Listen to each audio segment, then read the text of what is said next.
Okay, we are doing video solutions for the sample problems in our review packet. So I have the solutions already written out in my notebook paper. So you can do for your solutions is, if you can fit it on your packet, that's fine. But otherwise, what you need to do is just on a separate sheet of paper, turn that in with your packet. So number one, the container with the shape of a rectangular prism measures 20 by 30, has a height of 15, and is filled with water. A student adds more water, and the water level rises by 2.5 centimeters. So what is the volume of the added water? Well, for number one, the volume of the additional water is going to be the length of the container times the width of the container times the height of the added water. This is going to be 20 times 35 times 2.5. So we're going to find the answer. We do 20 times 30 times 2.5, and the answer is going to be 1500, which is going to be answer choice A. So answer choice A, that's what our answer is going to be. All right. So now we're going to go to problem number 2. A rectangular prism is 40 feet by 38 feet by 15 feet. Show below the prism with a half cylinder remove. Now notice, for this problem, the description is not the best because it says a half cylinder remove, but it's really a half cylinder and a rectangular prism. So the volume of the original prism is going to be 15 by 40 by 38. So 15 times 38 times 40.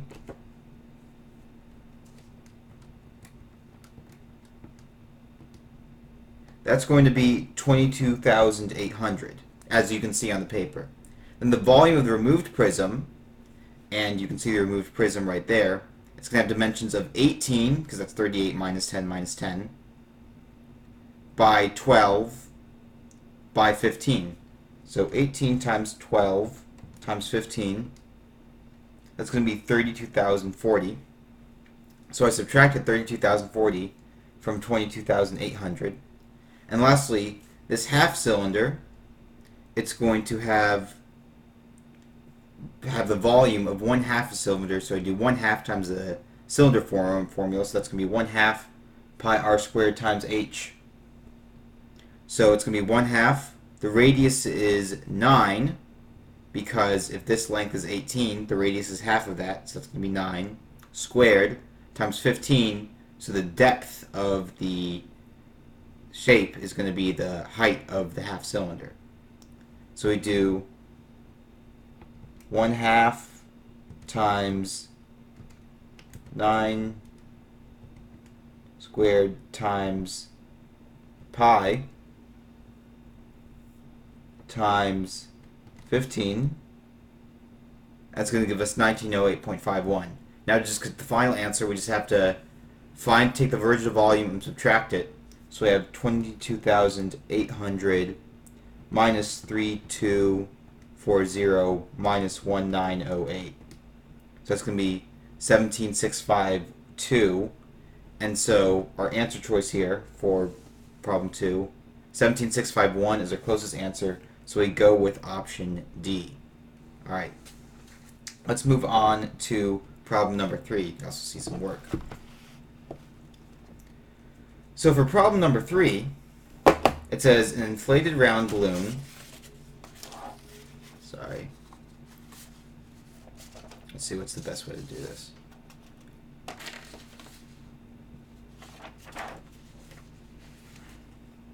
Maybe I can fold this.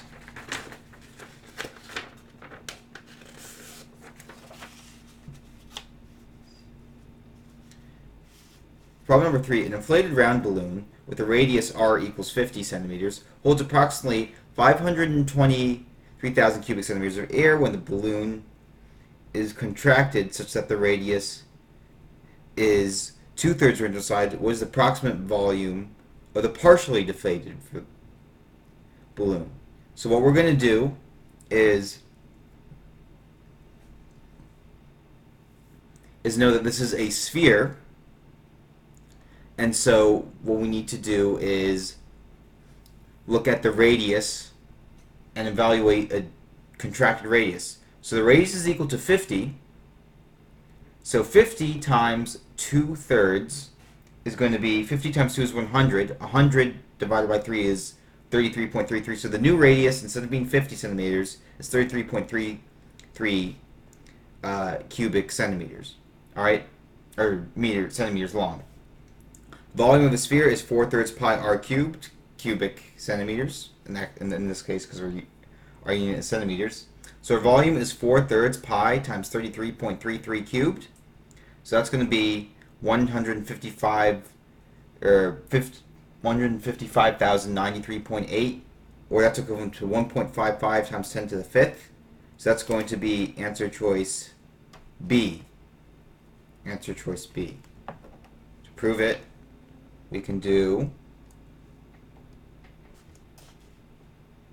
4/3 times pi times the radius, 33.33 cubed. So that's going to be 155,093.84. So that's why our answer is D. Alright, let's look at number 4. Point L represents which point of concurrency? So this is what we have to know. We have to know the incenter is the intersection of the angle bisectors of the triangle. In the diagram, it shows that angle bisectors, LF, LH, and LJ, or I should say IF, KH, and GJ, cut these angles in two. Cuts angle F in half, angle J in half, angle H in half, and that's noted by the fact that the two angles are marked to be congruent, which means they're cut in half.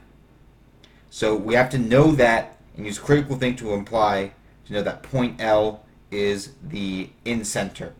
Alright? Incenter. That's 4. So that's going to be B. Number 5.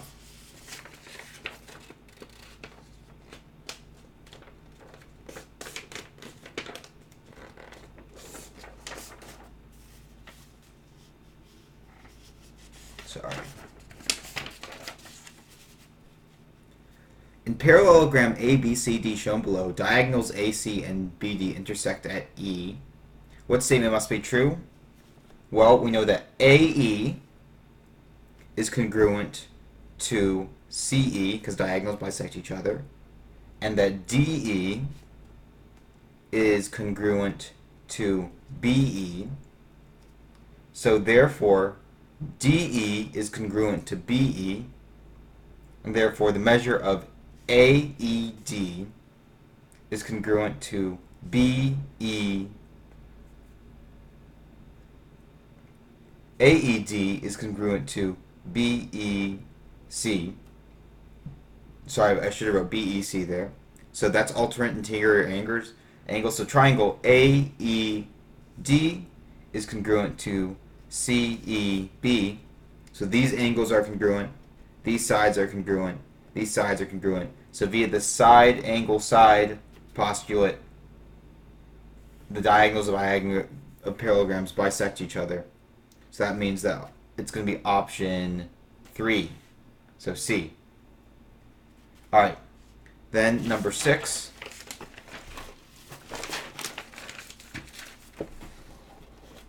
We just have the face of a triangular pyramid is a triangle. You just have to conceptualize that. The intersection of a plane parallel to a triangular face is a triangle. Conceptualize, you have an isosceles triangle. The isosceles part just comes from the fact that just looking at the pyramid when you draw it, these triangles aren't right triangles. So imagine that's the face of a triangle. You have a parallel plane intersecting it. Creates an isosceles triangle. So this one's harder to teach because you do it mostly just by being able to visualize a plane going through a pyramid. Unit 2. Alright.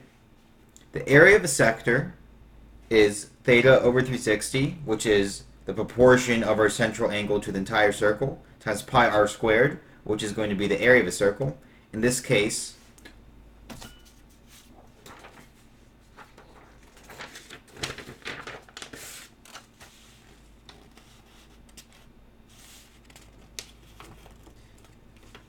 sorry, so let's Let's fold this slightly differently.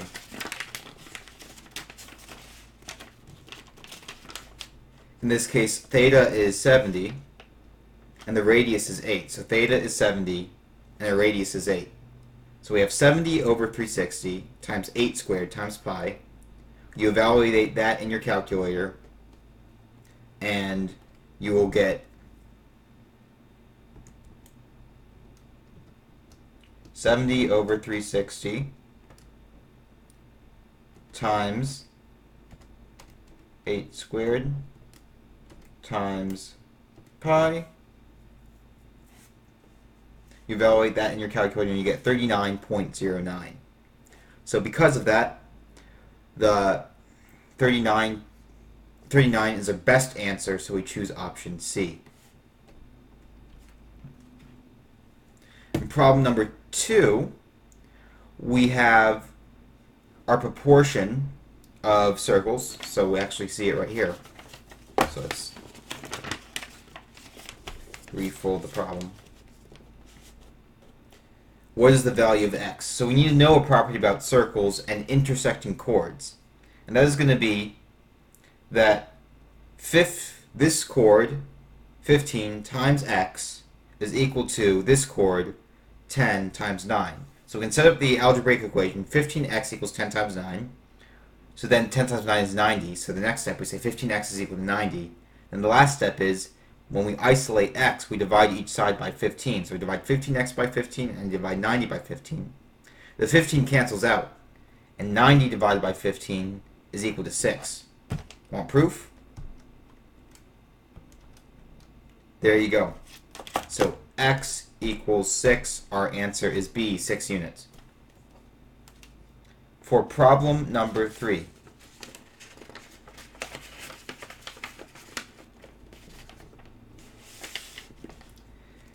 An apple pie is cut into 6 equal slices as shown below.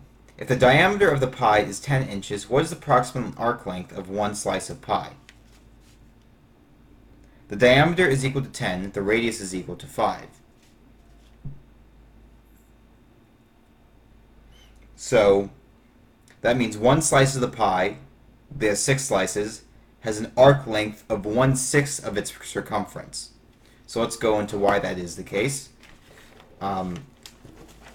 Each pie is 1/6 of the circle, so that's the reasoning behind that statement. So the circumference is 2 pi r, so you measure it. So the arc length of the slice is 1/6 times 2 pi times 5. So in your calculator, sometimes I'm not going to show the calculator calculations, but I have it all completely written out. 1/6 times 2 pi times 5 is 5.24. I put that into the calculator, and you get answers, choice C. For number 4, the diameter of a circle is 8 centimeters. A central angle of the circle intercepts an arc of 12 centimeters. What is the radian measure of the angle? Well, arc length, when theta is in radians, when our central angle is in radians, is r times theta equals s. R stands for the radius, theta stands for the central angle, and the arc length is denoted by variable s. So the diameter is 8 centimeters. So the radius is going to be 4 centimeters. The arc is 12 centimeters. So 4 times theta equals 12. Theta is equal to 12 over 4. So theta equals 3. That's going to be B. So theta equals 3. That's going to be equal to B. Next page.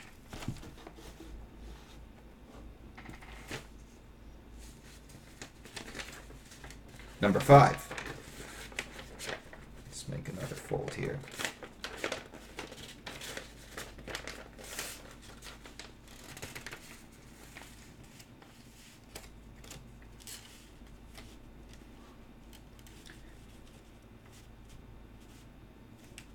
Okay,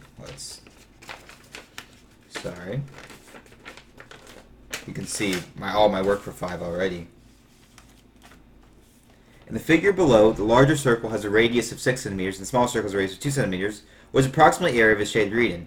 So this is going to require us to know the area of a sector. Alright?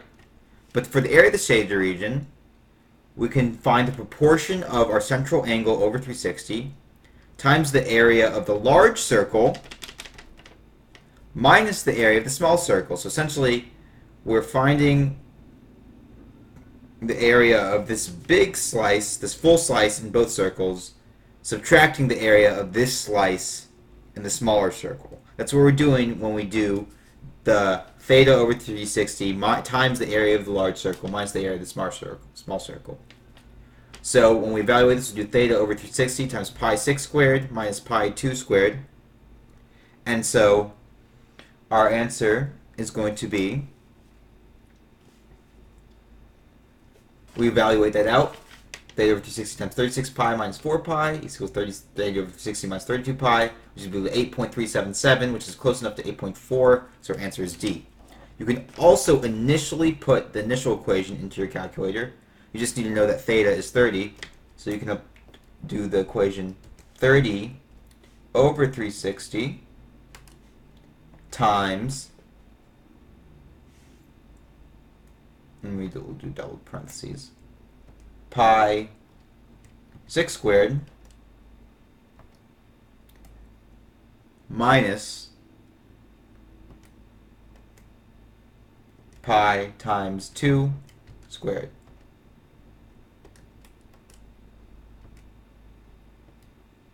(8.377), 8.4. So if you understand this conceptually, you can do calculator functions even earlier. Number 6.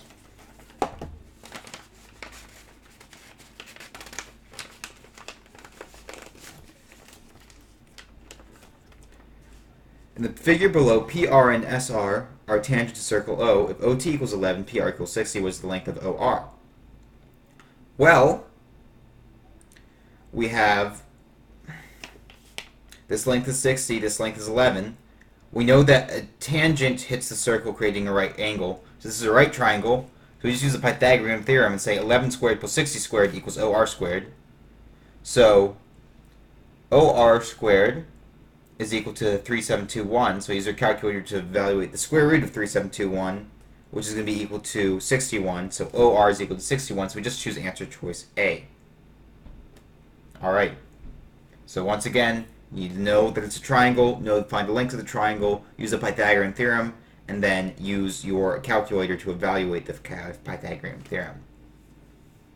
Number 7.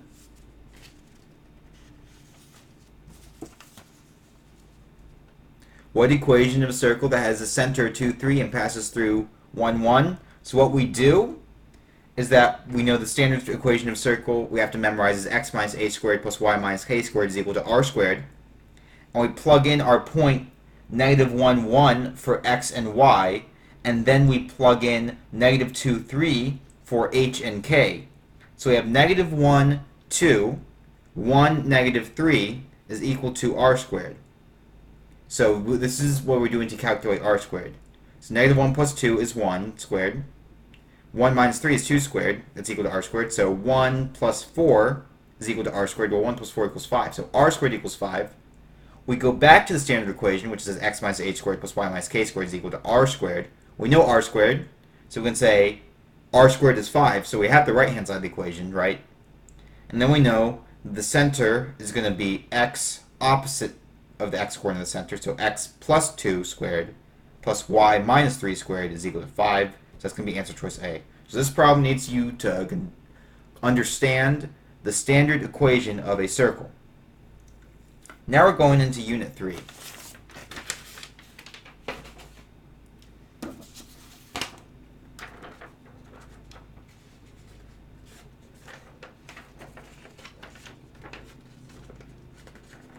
Let me fold my paper up.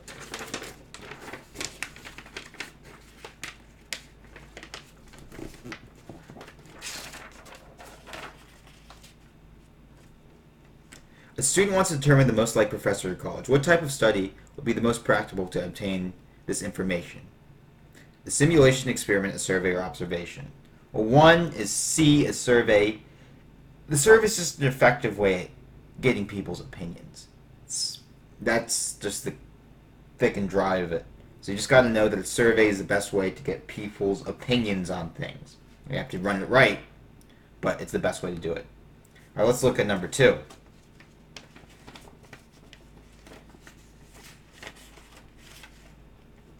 All right.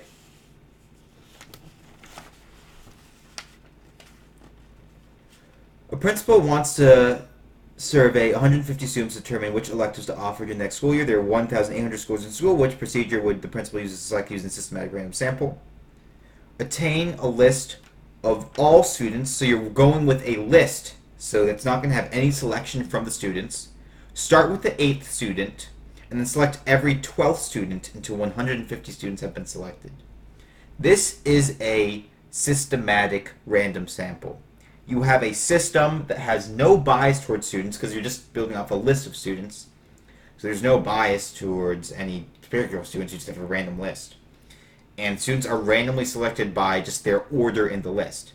So this is truly, you're using a system to select people at intervals, and it's random.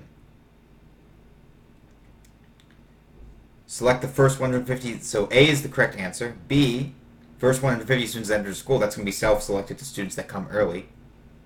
Choose the 5th student to come, and then select every 3rd student that comes into the cafeteria.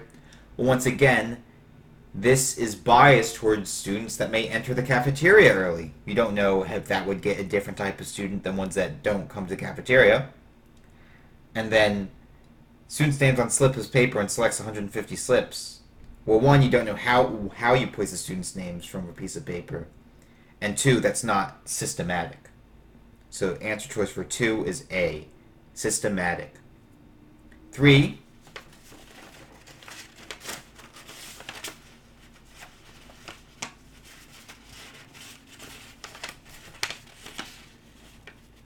Alright. A reporter for the school newspaper asked 75 randomly selected students if they would be traveling over spring break. Students were asked what form of transportation they would be using to travel. The school has 480 total students. Based on the results shown in the table, how many of the school students would be expected to travel by plane over spring break? Well, we have 10 students traveling by plane and 75 students surveyed. Then we have X students in the total population being traveling by plane and 480 total students. And this sets up a proportion where 10 over 75 is proportional to X over 480. At this point, we can use cross multiplication to say that 75x equals 4,800. So 75 times x equals 480 times 10. So 75 times x is 75x, and 480 times 10 is 4,800. X is equal to 4,800 over 75. X is equal to 64. So that's just the value of my calculator. 4,800 over 75 is 64. And 64 is answer choice C, so we choose answer choice C. 4.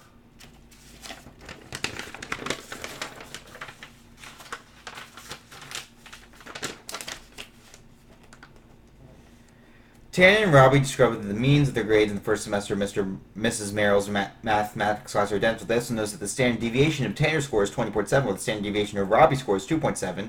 Which statement must be true? The answer is going to be B.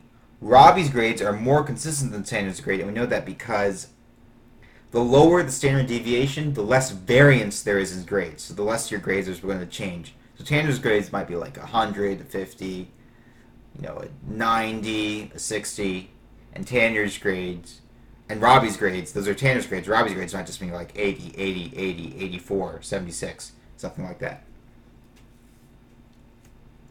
Okay. Option 5.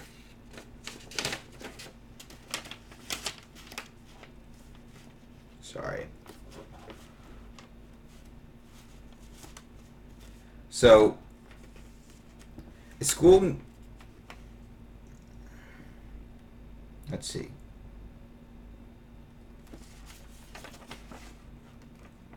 The school newspaper will survey students about the quality of schools. One person of its problems will create a least bias method. The answer is going to be B.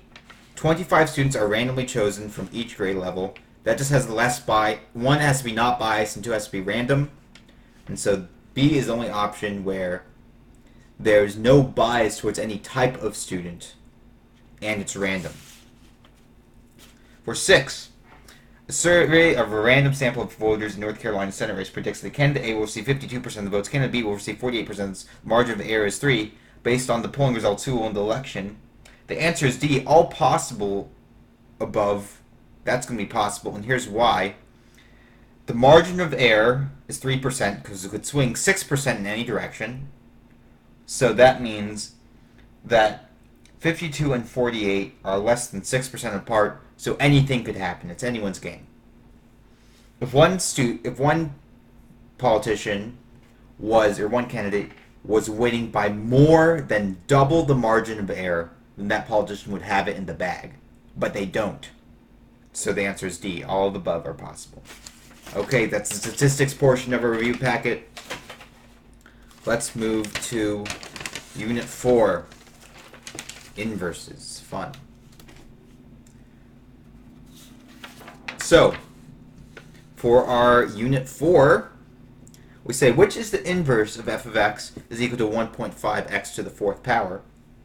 Well, the answer is going to be D.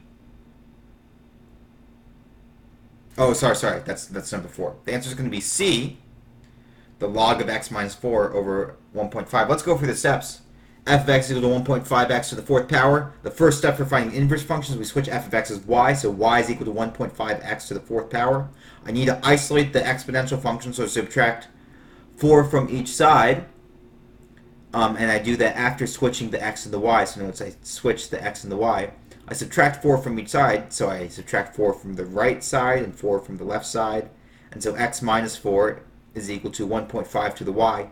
Now I have to know that I can swoosh this the exponential function to logarithm. I say the base of the exponential function is 1.5, so the base of the logarithm is 1.5. So I have log base 1.5 of x minus 4 equals y. One thing to know is the change of base formula. The log base b of a is equal to the log of a over the log of b, or I can say the ln of a over the ln of b. Both works.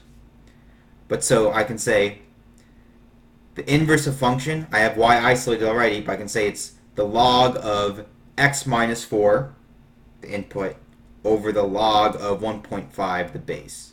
So for the change of base formula, you can say the inverse is equal to the log of the input of the logarithmic function over the log of the base of the logarithmic function. So the fraction is going to be input, the log of the input over the log of the base. That's the change of base formula.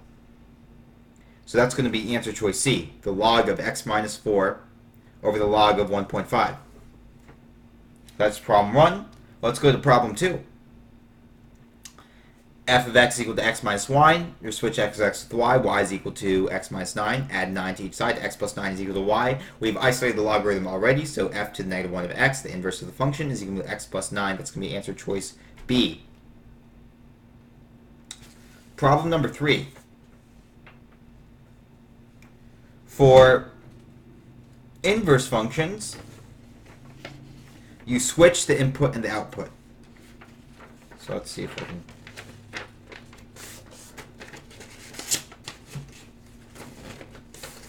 Alright. So if our inputs and outputs switch, 30,100 is going to convert to 30.1. Assuming f of x numbers, what is the inverse of 30,001? Or 30,001 is going to be 30.1. And so if 30.1 is our original output, it becomes our initial input, which is associated with 75. So our answer is going to be 75. So you just find what our output was, 30.1, which comes from 30,001, and that doesn't relate to 75. So our answer is C, 75. I have it there in bold for you. Alright, now we're going to number 4. Let's see if we can do another fold.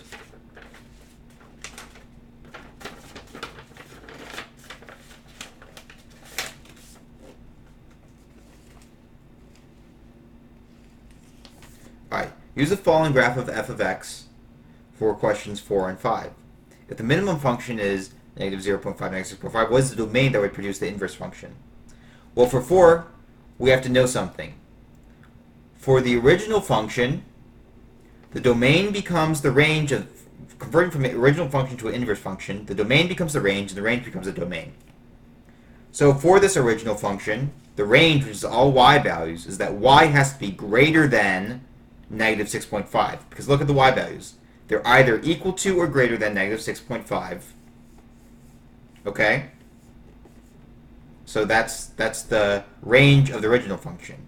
So the domain of the inverse function becomes the range of the inverse function. So the domain of the inverse function becomes the range of the original function.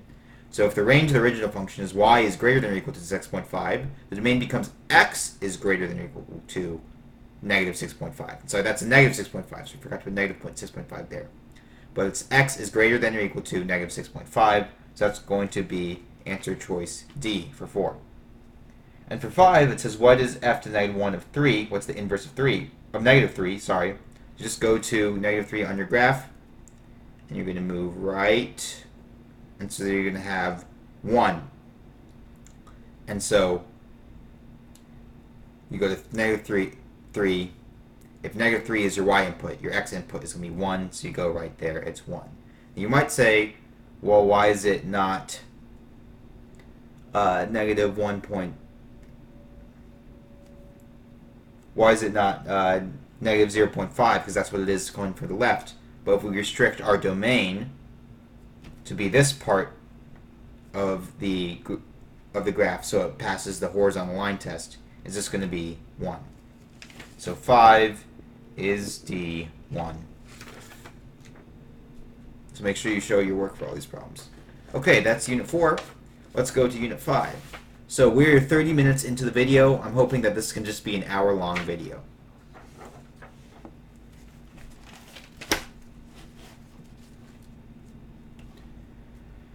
Alright, let's see. Oh yes, Unit 5. I started early. So it says, what is the approximate solution to the equation 3 to the x minus 1 equals 4 to the 2x plus 5? So this is definitely a calculator function. So I say y1 is equal to 3 to the x minus 1, y2 is equal to 4 to the 2x plus 5. I'm going to hit calc, second trace, find the intersects, enter, enter, and then find the intersection. So let's check out how I do this. This is for problem 1. I have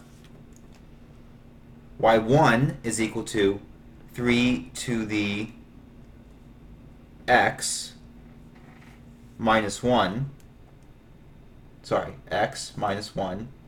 And I write y2 is equal to 4 to the 2x plus 5. And then, in order to use our calculator, I hit second calc, second trace. So I hit second trace, that gives me calc, and I look at the intersection of the two problems, because that's where they meet. That's the solution.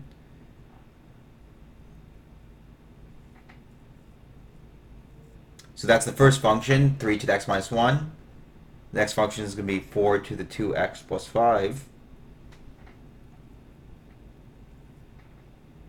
So these are the two functions. I'm going to hit second. So for the first curve,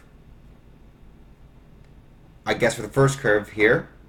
For the second curve, I can get here. I hit my guess. And then I get my intersection. X is equal to negative 4.79. So I just hit enter twice, and I guess the intersection for me. And so it says this intersection is when x is negative 4.797 and y is equal to 0.001.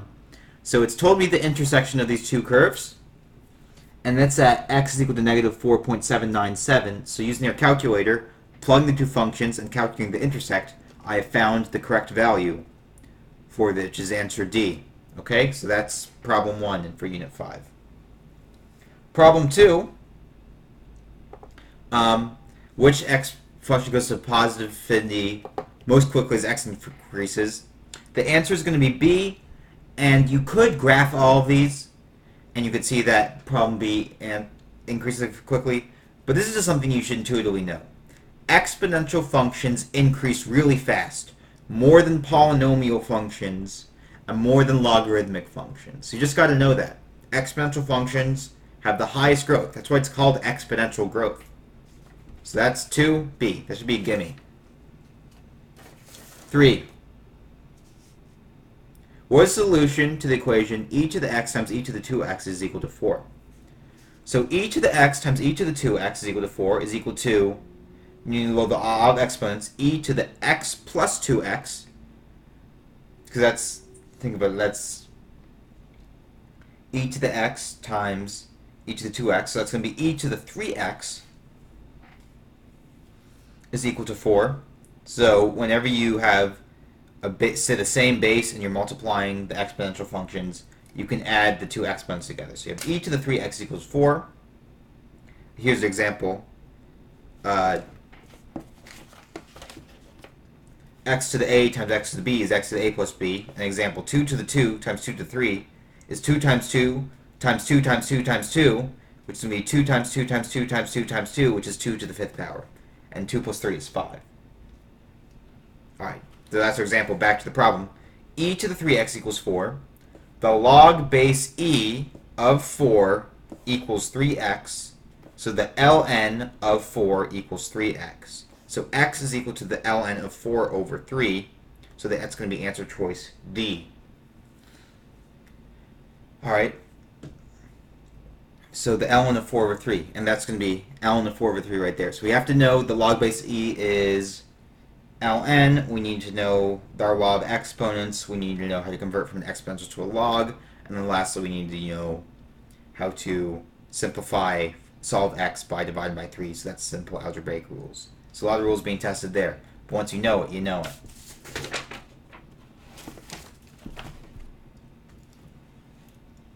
Four.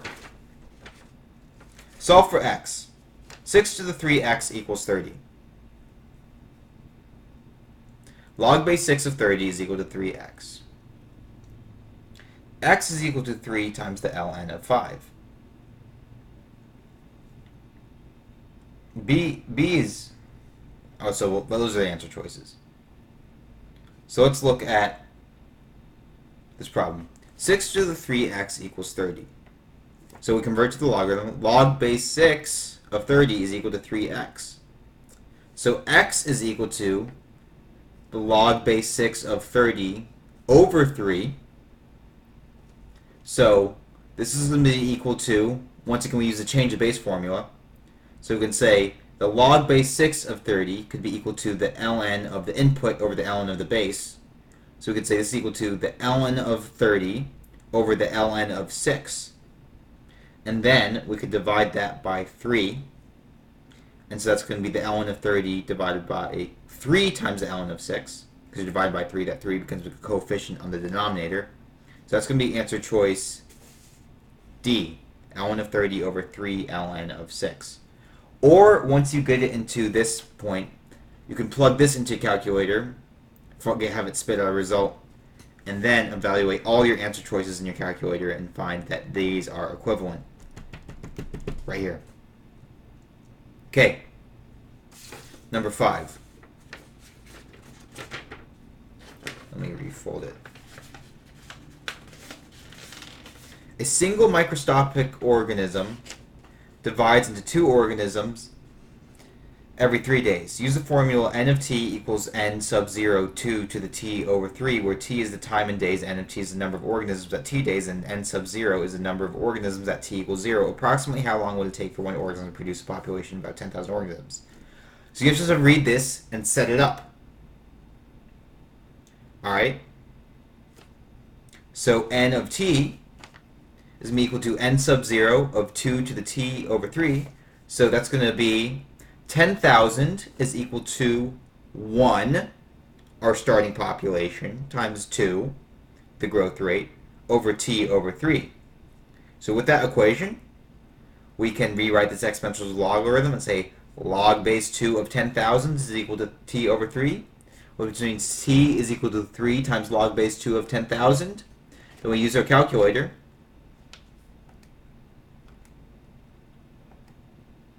So we can say 3 times the log base 2 of 10, 1, 2, 3, 10,000.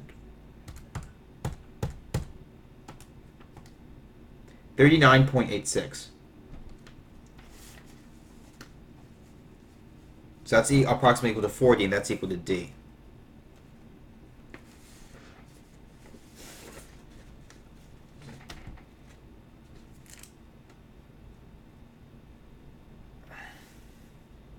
All right.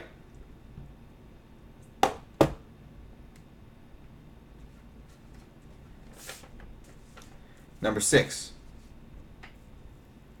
Two population functions are graphed on the same plane. Compare their growth. The first represents one town population of 20,000 growing at 5% annual rate. The second represents another town's population of 24,000 growing at a 4% annual rate. What statement applies to the y-intercepts of the functions? So, sorry, that's I'm walking in. So for f of x, it's going to be 20,000 times 1.05 to the x. For g of x, it's going to be 24,000 times 1.04 to the x. And so it's asking us what the answer is. And so the answer is going to be A. Because it's saying which statement applies to the y-intercepts. Well, the y-intercepts is going to be the value, y value when x equals 0. So when x equals 0, these 1.05, this 1.4 becomes irrelevant. And we know that 20,000 is 4,000 lower than 24,000. So f of x has y-intercept that's 4,000 lower than g of x. So that's going to be answer A. So this is one where you just have to kind of know your definitions and terminologies. Unit 6.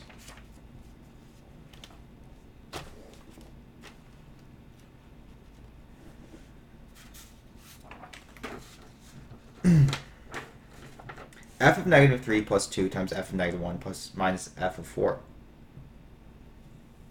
So a function is shown below. Negative x squared plus 2x for x is less than negative 3. 2 times 1/3 to the 2x for negative 3 is less than x is less than 4. What is the value of the expression f of negative 3 times 2 times f of negative 1 minus f of 4? What's evaluated? So that's going to be negative f of 3 squared plus 2 times negative 3. And that is because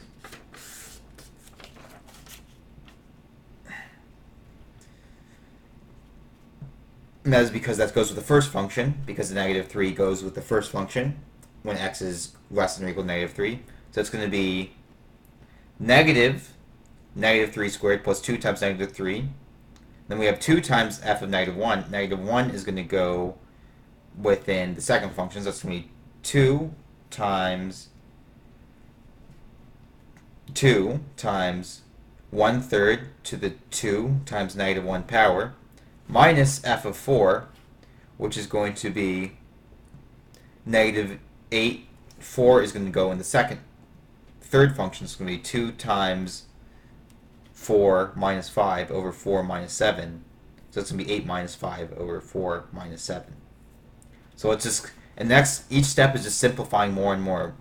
So negative 9 plus negative 6 is going to be negative 9 minus 6. And this term is going to simplify. So 2 to the 1/3 to the 2 times negative 1 is going to be 2 times 2 to the 1/3 to the negative 2. Now, 8 minus 5 is negative, it's 3. 4 minus 7 is negative 3, so this becomes 3 over negative 3. This becomes negative 9 minus 6 times 2 times 2 times 3 squared, because negative 1/3 to the negative 2 is going to be the same thing as 3 squared. You can evaluate it in your calculator if you want, but you can do 1/3 to the negative 2. It's equal to 9, which is 3 squared.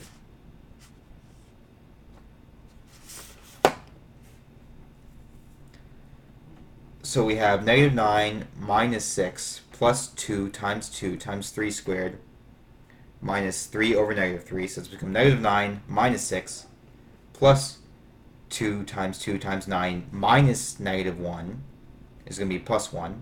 So it becomes negative 15 plus 2 times 18 plus 1, which is going to be negative 14 plus 36, which is going to be equal to 22, which is D. So this just requires a lot of plugging into the calculator. You can also, if you really want to, evaluate everything in your calculator initially. So you can say negative 3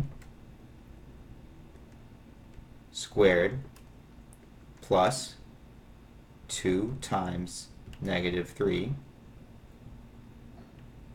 plus 2 times 2 times 1/3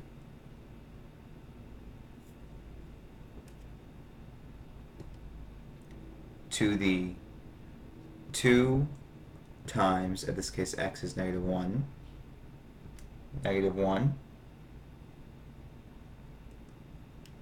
that's going to have some parentheses right there, and then it's going to be minus alpha y 2 times 4 minus 5 over 4 minus 7.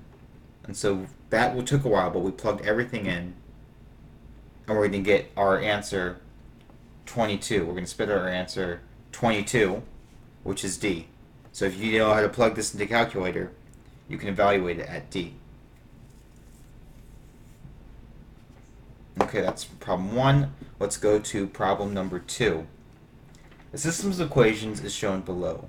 Y is equal to the absolute value of x minus 3. Y is equal to 1/2 x. So, in that case, here's what we can do. We can solve this. So we say x minus 3 is equal to 1/2 x, or negative x plus 3 is equal to 1/2 x, because that's evaluating the absolute value function both as x minus 3 and negative x plus 3. So we have 1/2 x is equal to 3, x is equal to 6, y is equal to 1/2 of 6, which is equal to 3. Then we have negative x plus 3 is equal to 1/2 x. Negative 3/2 x is equal to negative 3. So anytime we evaluate x, we can evaluate y just by plugging it back into our y is equal to 1/2 of x.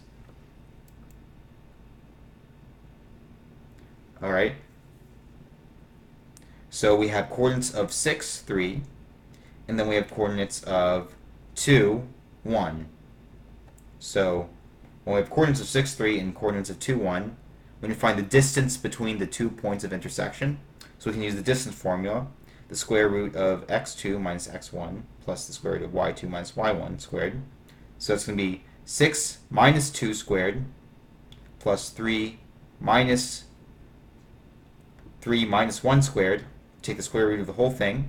It's going to be the square root of 4 squared plus 2 squared, which is going to be equal to the square root of 16 plus the square root of 16 plus 4, because 4 squared is 16, 2 squared is 4. It's going to be the square root of 16 plus 4, which is equal to the square root of 20. That's going to be answer choice B.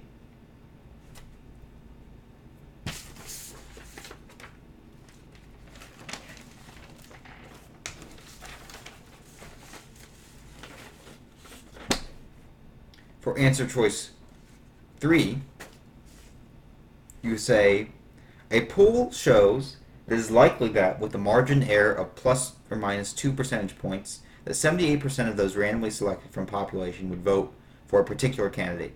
The situation can be described by the inequality the absolute value of x minus 78 is less than or equal to 2. Which graph shows the percentage of voters according to the inequality who favor the candidate? So here's what we did. We said the absolute value of x minus 78 is less than or equal to 2. So we say x minus 78 is less than or equal to 2, or negative x plus 78 is less than or equal to 2. So then we add 78 to each side, so x is less than or equal to 80. And then we subtract 78 from each side, so we say negative x is less than or equal to 76. And we need to isolate x in both situations, so x is already isolated, and we say it's less than 80. But here we need to get positive x. So we need to divide each side by negative 1, but anytime you divide or multiply by both sides of an inequality, the inequality flips. So negative x is going to become positive x, and negative 76 is going to become positive 76. So x is greater than or equal to 76. So we have x is less than or equal to 80, greater than 76, so we can draw 76 and 80 in our number line. We can draw this, where it's greater than 76 but less than 80. So which graph shows the percentage of polls who favors the candidate? We're going to have the one between 76 and 80, which is answer choice D. All right. For number 4, negative 1/2 times 2x plus 6. From the absolute value of 2x plus 6 plus 2 is equal to 0.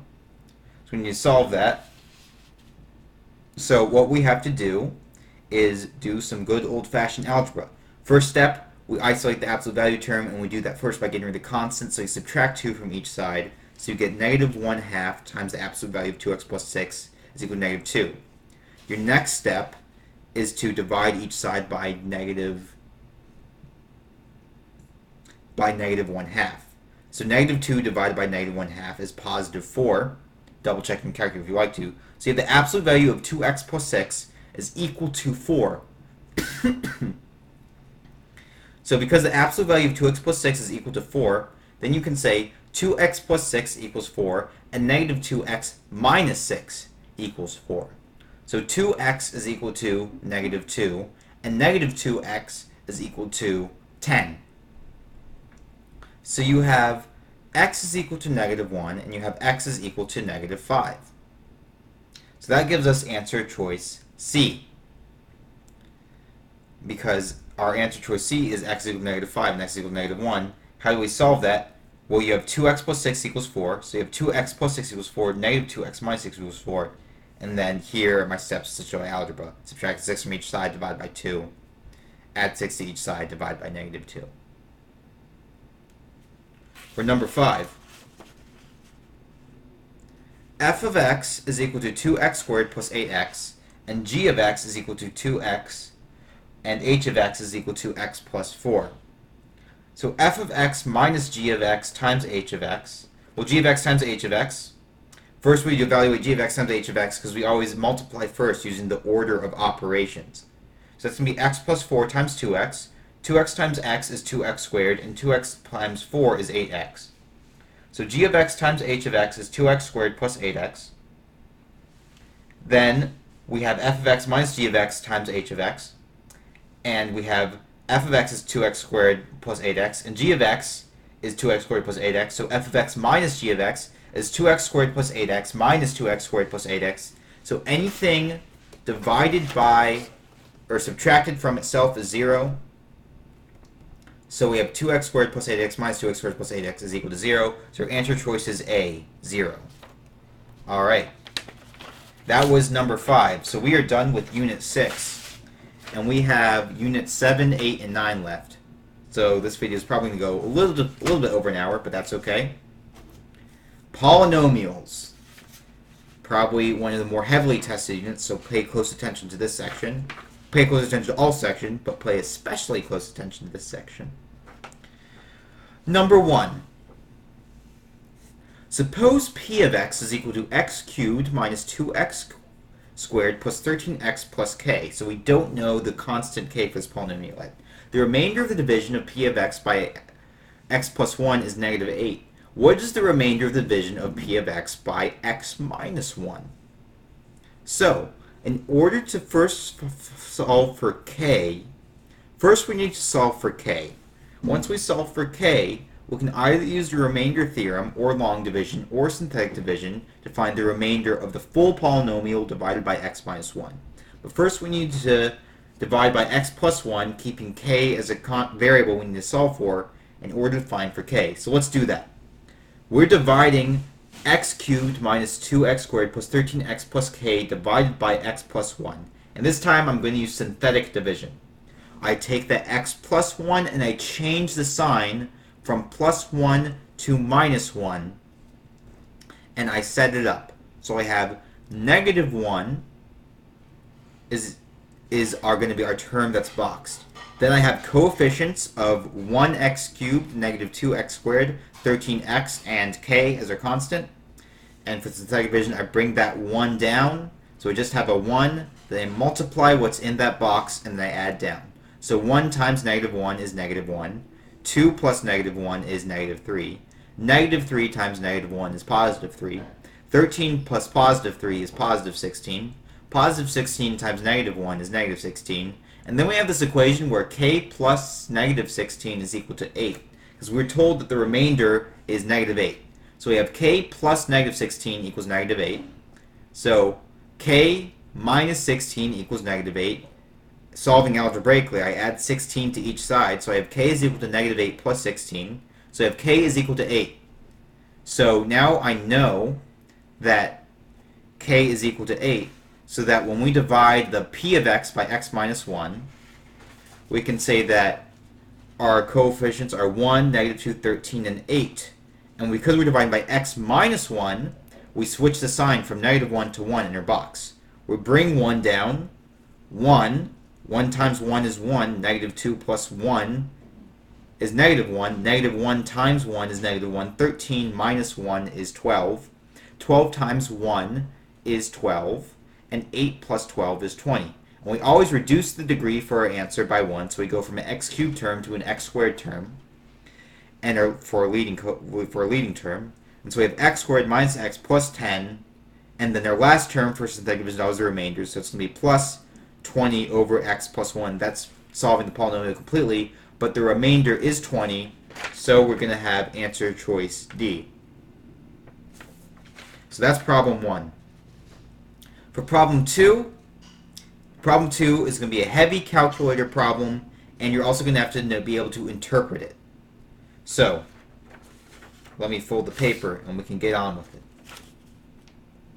Samantha invested $10,000 in each of 2 different financial plans in 2013. The predicted value of each plan is modeled below. A rate at 7.5% compounded continuously, and then plan N is the value determined by a polynomial function, y is equal to 5x cubed minus 50x squared plus 4x plus 10,000, where x is the number of years since 2013. Plan N has a greater predicted value of plan M during which years? So this one is going to be tricky, but the first thing we have to know is that continuously compounded interest uses the formula A is equal to PE to the RT, where the amount is your principal, $10,000, times E to the R times T, which is time after 2013.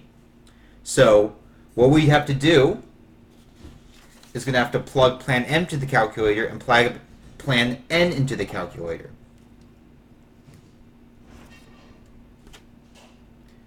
All right, let's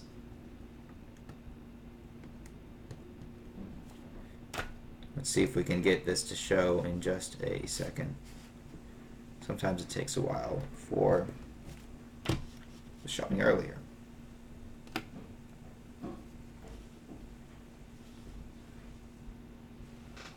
All right. Ideally, maybe if I zoom out, play around with this little. All right, I'm gonna. The calculator was showing earlier. It's not showing now, so I'm gonna see if I can adjust the lights in here a little bit. Does that help at all? Okay, maybe a little bit. Okay. And then. So sorry, we have a little hiatus as I adjust the screen so that I can't. There we go. Now we can really see. All right. So let's go to y equals. Plan M is going to be 10,000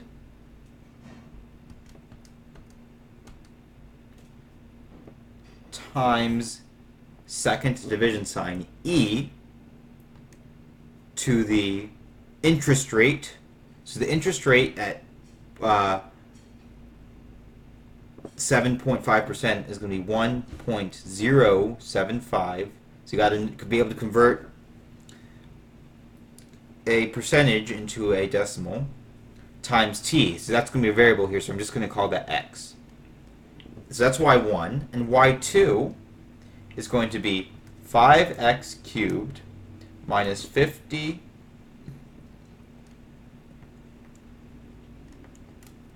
minus 50x squared plus 4x plus 10,000. All right, so we have all those problems completely set up. Now what are we going to do? Well, we know that this value is going to start at 10,000, so we're going to adjust our window where our x min is going to be 0.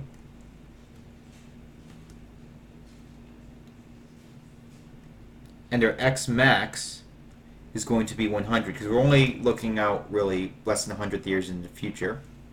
Our y min, which is going to be our starting point, is going to be 10,000. 1, 2, 3. And then our y max, let's do 700,000 or a million, but let's do 700,000. So 700, 1, 2, 3. So that can accommodate for 70 timesing our money over time. And so then let's find the intersect. So we're going to hit second trace, which is going to calc, and we're going to try to calculate the intersection of these functions, because when the functions intersect, one is going to go above the other.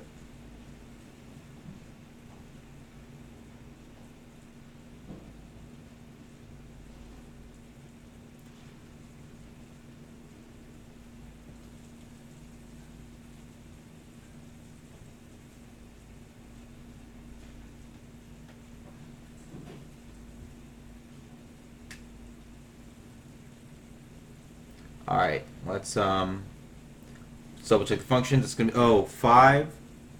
So 5x cubed minus 50x squared plus 4x plus 10,000. And, I put 1,000 times e to the x. So be very careful about what you put into the calculator. You want to do 10,000 times e to the negative 0.5x. So let's calc that again. Find the intersect. So double check to see if it looks weird.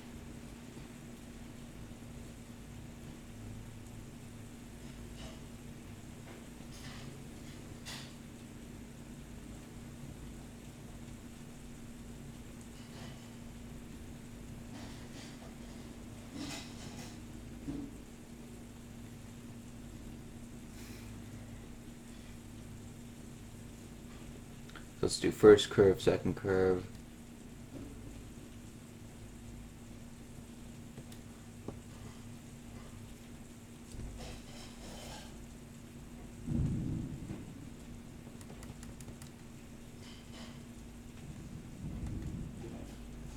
So sorry. Once you fully see it the right way, then you won't have any problems getting this on the problem when you actually solve the problem, but this is just not doing what it did. So you have 10,000 times e to the RT, 1.075 times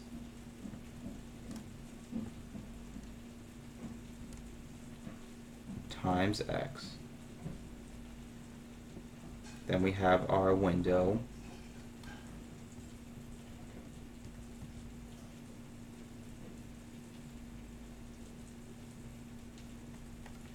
Let's change that x max to maybe 60. Switch that to 500. 2, 3, and calc the intersect again.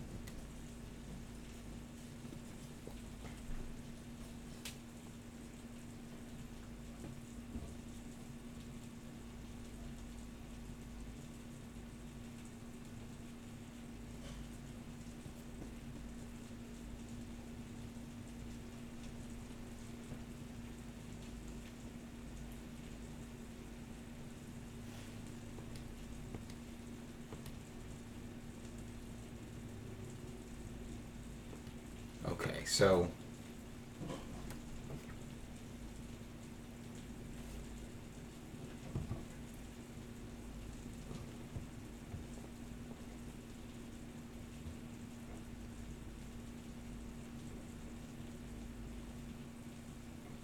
alright, so theoretically,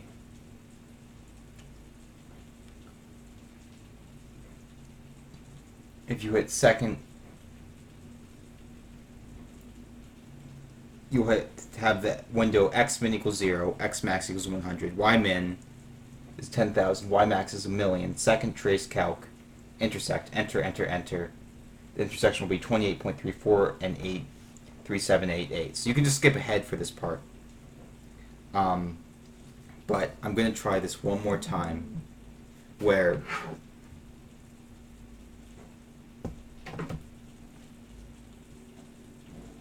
I do 10,000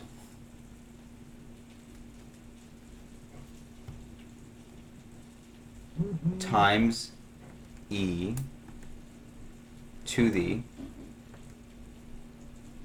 1.0 1.075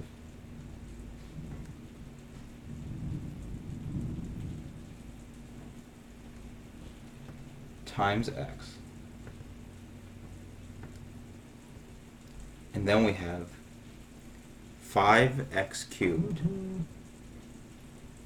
minus 50x squared plus 4x plus 10,000.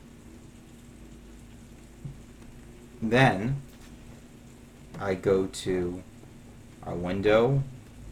I can do x max as 100. Y min is 10,000, or y max as 1,000,000. Why not? 1, 2, 3, 4, 5, 6.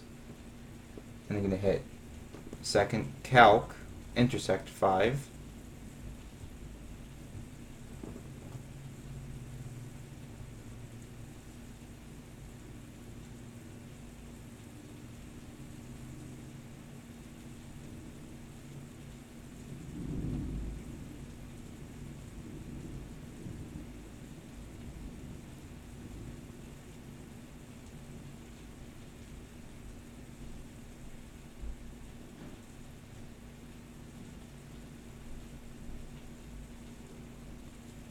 So y1 is 10,000 times e to the 1.075 t.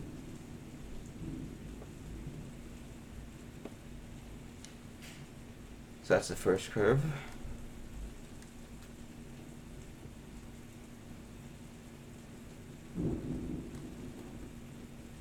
And the second curve.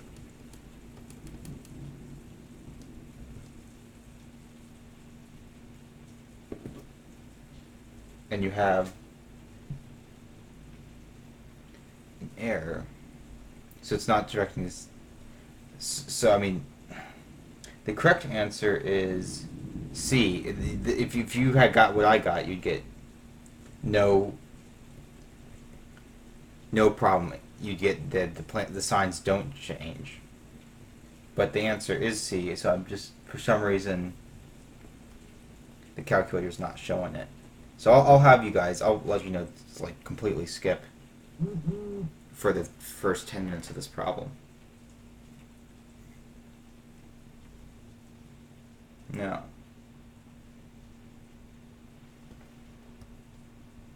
$10,000.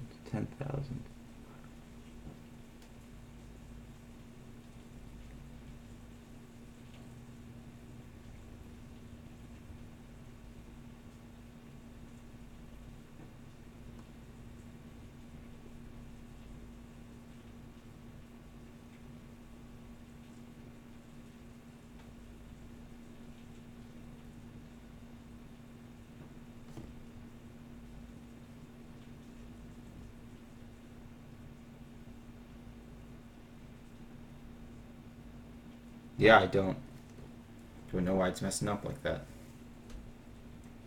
Alright, so skip from 1 hour to 1 hour 10. Alright, but follow these instructions. Number 3.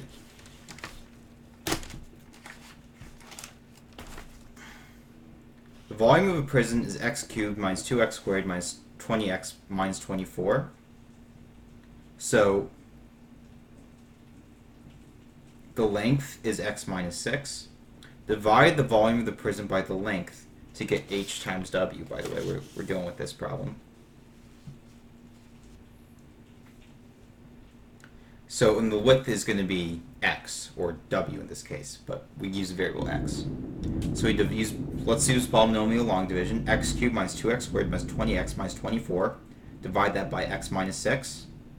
So we say x squared, because x squared times x is x cubed, and x squared times negative 6x is negative 6x squared.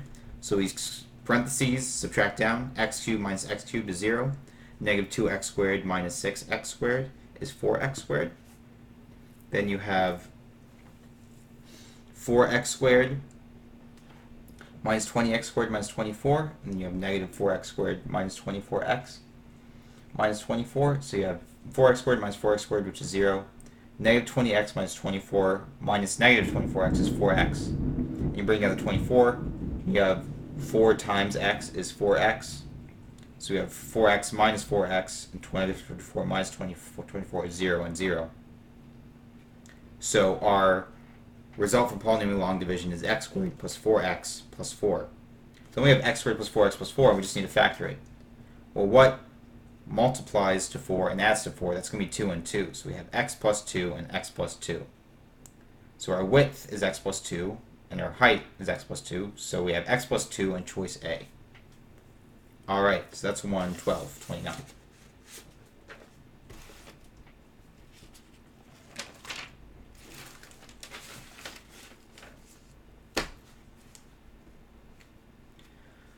For number 4, we have width, length, and height. So we have 8 minus 2x, 12 minus 2x, and x. So we have answer choice A. For our calculator, we graph the function 8 minus 2x, 12 minus 2x, and x. Oh, notice that all x values where 0 is less than x is less than 4 are positive. So the distance must be positive. So our width is 8 minus 2x. Our length is 12 minus 2x, and our height is x. How do we come up with that? Well, this is 8 and this is 12. And we cut out 4 corners of the box, x and x, x and x, x and x, x and x. So the length of what we're folding up is now this length on the inside. So that length is going to be 8 minus 2x. This length on the outer side is going to be 8, 12 minus 2x, because you subtracted 2x on this side and 2x on that side. So we have 8 minus 2x and 12 minus 2x. So that gives us answer choice A. Why? Because when we graph it, we'll have 8 minus 2x times 12 minus 2x. And we multiply that by x.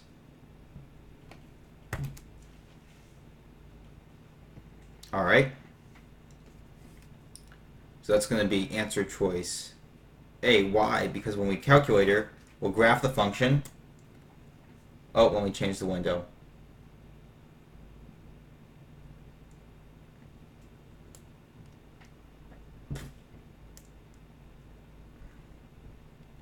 So we're going to go to Zoom Standard 6.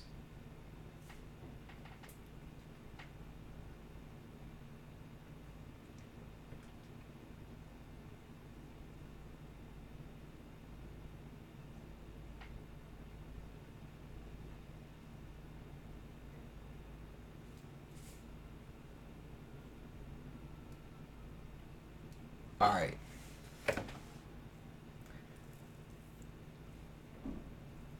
So we have 8 minus 2x times 12 minus 2x times x.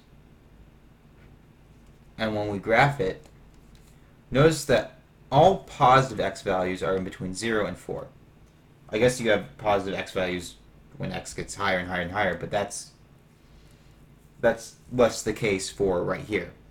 So you're going to want to look at your positive x values and know that distance must be positive, so if all values of the x must be positive. And so because of that, only between when x is 0 and 4 do you have y values that are positive.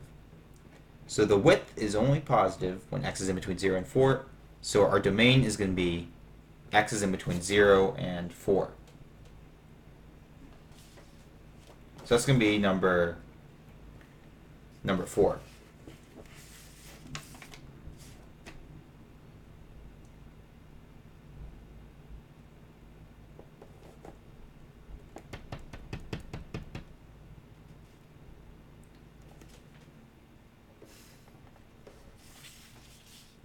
Did I?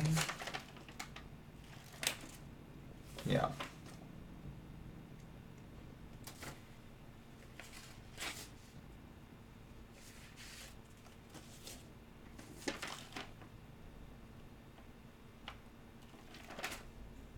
Okay. Number 5, sorry.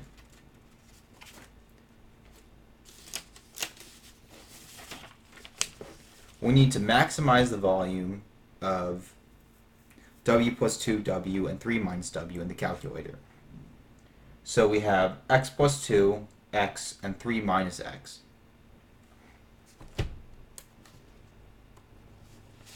So we put in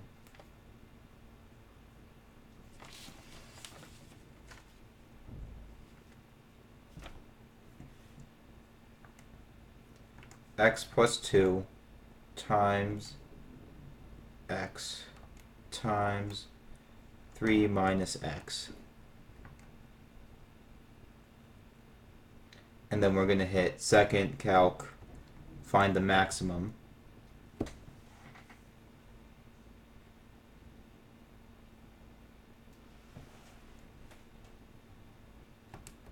Choose a value that's left bound. Choose a value that's right bound. Have our guess.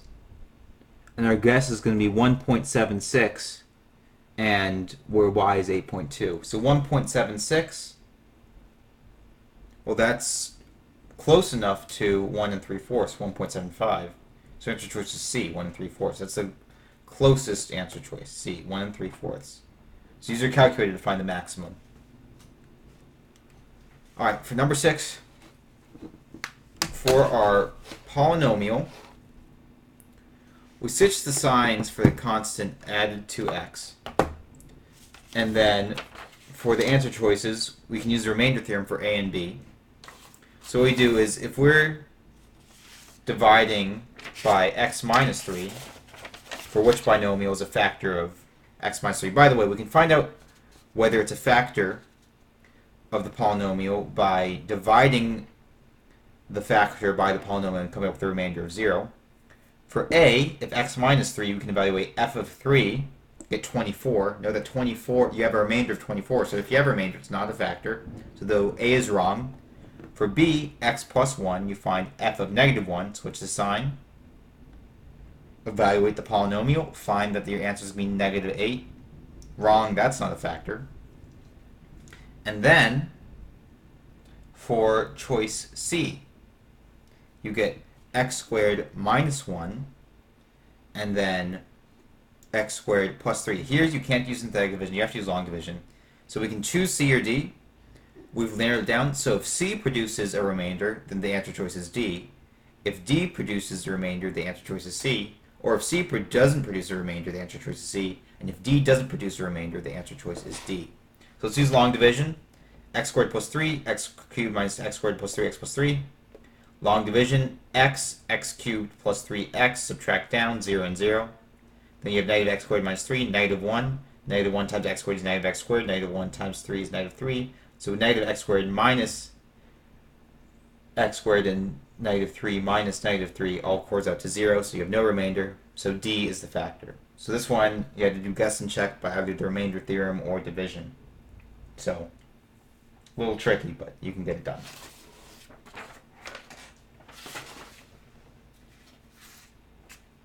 We are on to Unit 8, so this is probably going to be a little bit more than an hour and a half, but you have 10 minutes to skip. So, which expression is equivalent to x plus 7 over x squared plus 4x minus 21 divided by x plus 5 over x squared plus 8x plus 15? So, first we have x plus 7 over x squared plus 4x minus 25 divided by x plus 5 over x squared plus 8x plus 15. So first of all, I switch the signs of the second fraction and I factor. So x squared plus 8x plus 15 is going to be x plus 5, x plus 3, because 5 plus 3 is 8, and 5 times 3 is 15. And that's going to cancel out with the x plus 5. And x squared plus 4x minus 21 is going to be factored to x plus 7, x minus 3, because 7 minus 3 is positive 4, but 7 times negative 3 is negative 21. So the x plus 7 cancels out with the x plus 7, and the x plus 5 cancels out with the x plus 5. So I'm going to get x minus 3 for my only denominator and x plus 3 for my numerator. So our answer choice is going to be A, x plus 3 over x plus 3. Another thing you can do is choose a random value for x, like 1, and then a value, plug 1 into the original function, plug 1 into the answer choices, and see what you get.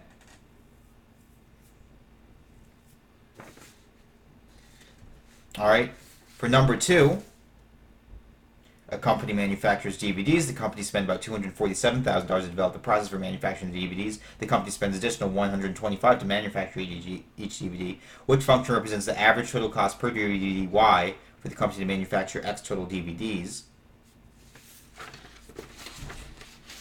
You're going to have Y is equal to the cost to develop the manufacturing process plus the cost per DVD divided by the number of DVDs times the number of DVDs. And you can get this formula just kind of thinking about what's the average cost it truly makes per DVD.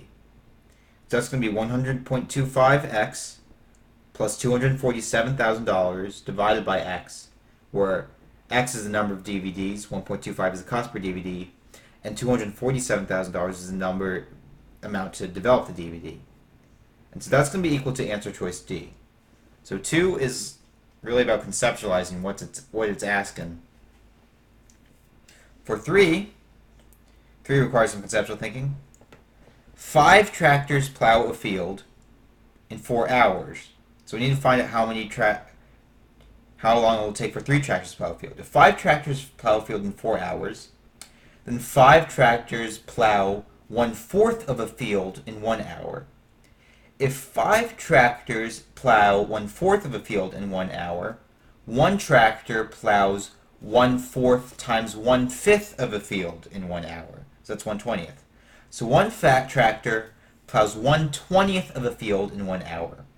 If 1 tractor plows 1/20 of a field in 1 hour, then 3 tractors plow 3/20 of a field in 1 hour.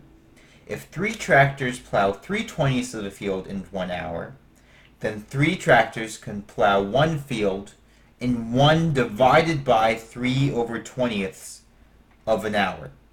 So that's going to be 1 divided by 3/20 is equal to 20 divided by 3. 20 divided by 3 becomes a mixed number of 6 2/3, because 6 times 3 is 18. So that gives us 18/3. And the original 2/3 to get us to 20/3 is just 2/3.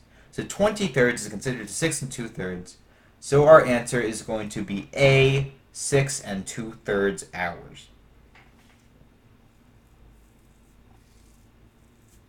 That's a good, if you have good conceptual understanding, you can get this problem. Number 4, so 4, 5, and 6.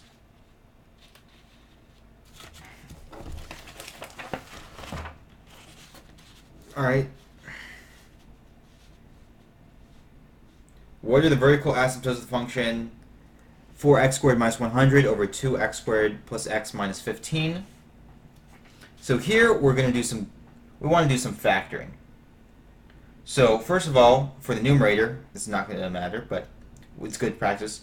We factor out 4, and we have x squared minus 25, and then this is the form a squared minus b squared.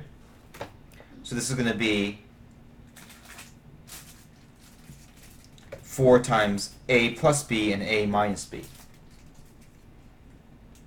Now you're going to have 2x squared plus 6x and negative 15x minus 15. So you're going to have 2x squared plus 6x and negative 5x minus 15. So you're going to have 2x times x plus 3 times negative 5 times x plus 3. So you have 2x minus 5 equals 0, x plus 3 equals 0, and 2x is equal to 5, x is equal to 5 halves. Then you have x is equal to negative 3. So x is equal to 5 halves and x is equal to negative 3. So that's going to be C. So how do we do that? We had to factor it. Anything on the denominator that can't equal to 0. So that's going to be our vertical asymptote. So you have 2x minus 5 equals 0, 2x equal to 5, x equal to 5 half, and x plus 3 equals 0, x is equal to negative 3. This is done by factoring our denominator. So how do we do that? We have negative 31, and then we have 5 and 6. Because 2 times negative 15 is negative 30, then we have 1x, negative 5, positive 6. We factor by grouping. 2x squared plus 6x minus 5x minus 15. Then I factor out a 2x here, a negative 5 here, and we get 2x minus 5, x plus 3, x plus 3. Okay.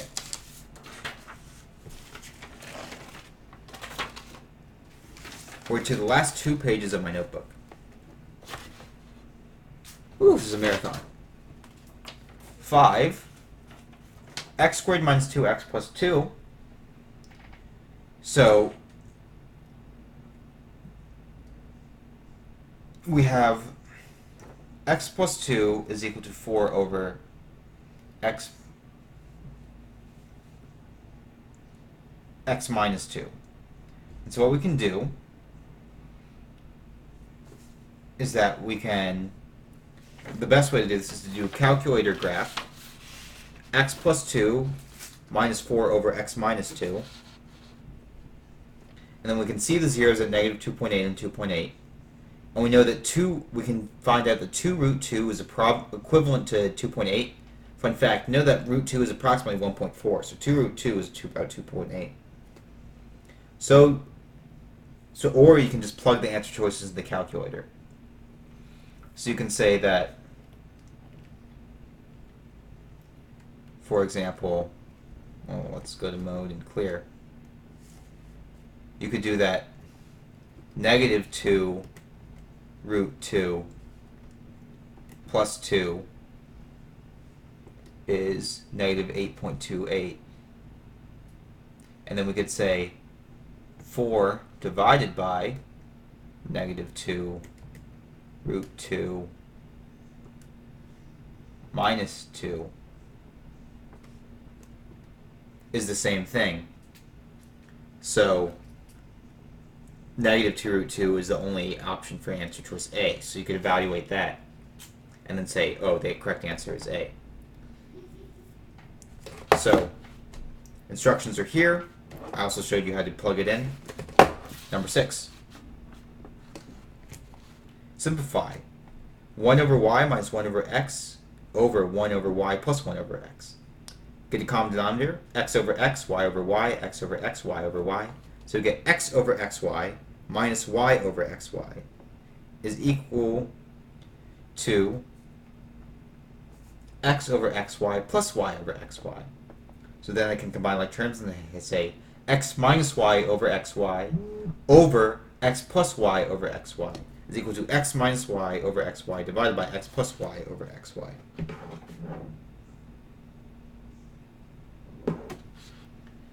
So I get x minus y over xy divided by x plus y over xy is equal to x minus y over x plus y.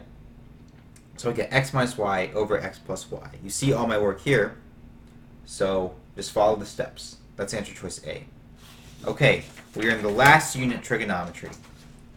So this video will be about 1 minute, hour and 40 minutes. However, you lose 10 minutes based on me messing up on one polynomial question for 10 minutes.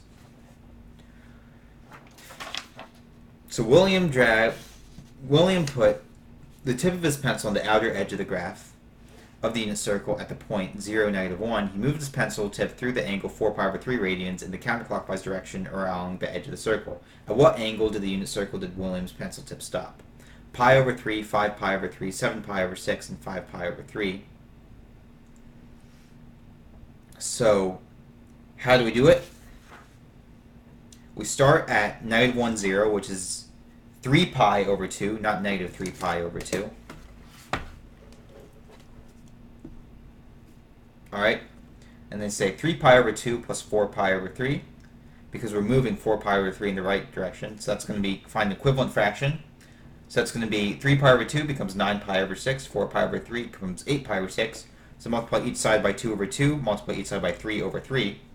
So 9π/6 plus 8π/6 is equal to 17π/6. 17π/6 minus 12π/6 is equal to 5π/6. 5π/6 is answer choice B. The reason why I subtract 12π/6 is because anytime you get a value that's greater than 2π, you subtract by 2π. And 12/6 is equivalent to 2. So 12π/6 is equivalent to 2π. You just have to be comfortable with your fractions. So if the value is greater than 2π, you subtract by 2π. So 17π/6 minus 12π/6 is 5π/6. That's going to be answer choice B.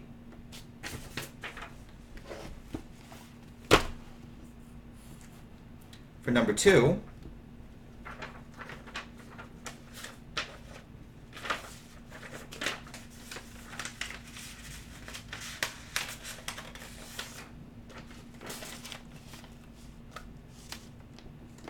alright, the period is the distance between maximums and minimums. And we notice we have 1, 2,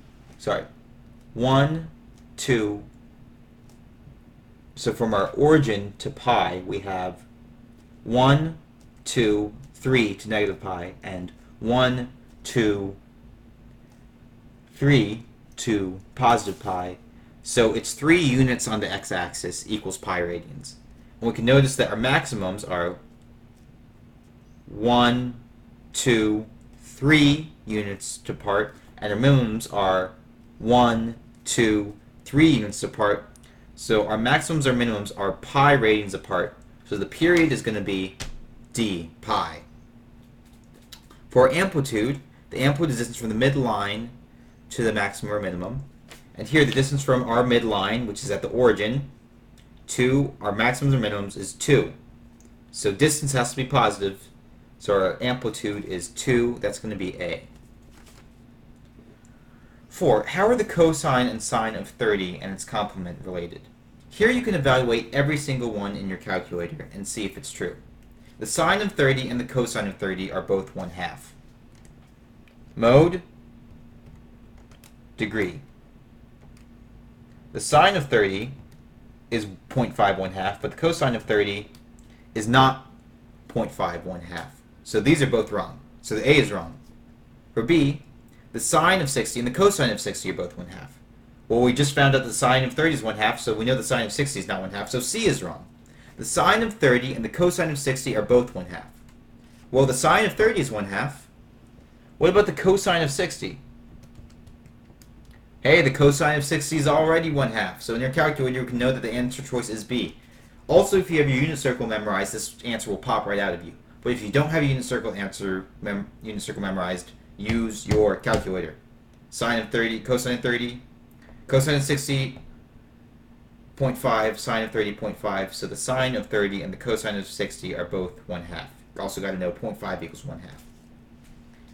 Number 5, second to last vocabulary word, even though it's a math class. Penultimate means second to last problem. So this is the penultimate problem in your entire review packet. The graph shown has a form y is equal to a sine of x plus d. What is the equation? Alright, well the amplitude is 4 because the amplitude is the distance from the midline to the maximum. So the midline is at 8 and we have a maximum of 12, so 12 minus 8 is 4. So we have an amplitude of 4, 4 units between midline and max and min. And we have a vertical shift of up 8, because we moved from the origin to up 8. So we have 4 sine of x plus 8. Because A is the amplitude and D is the shift. Alright? So that's number 5. Number 6. Which graph shows the angle 240 in standard position? Well, you know that 240 is in quadrant 3, because you have 0 slash 360, then 90, then 180, then 270. So this is quadrant 3. The angles are in between 180 and 270, and 240 is in between 180 and 270. And option C is the only option that shows an angle in quadrant 3, so it's clearly option C. So that's going to be 6 of C. That is all the solutions to your packet. Have a great time. Good luck studying.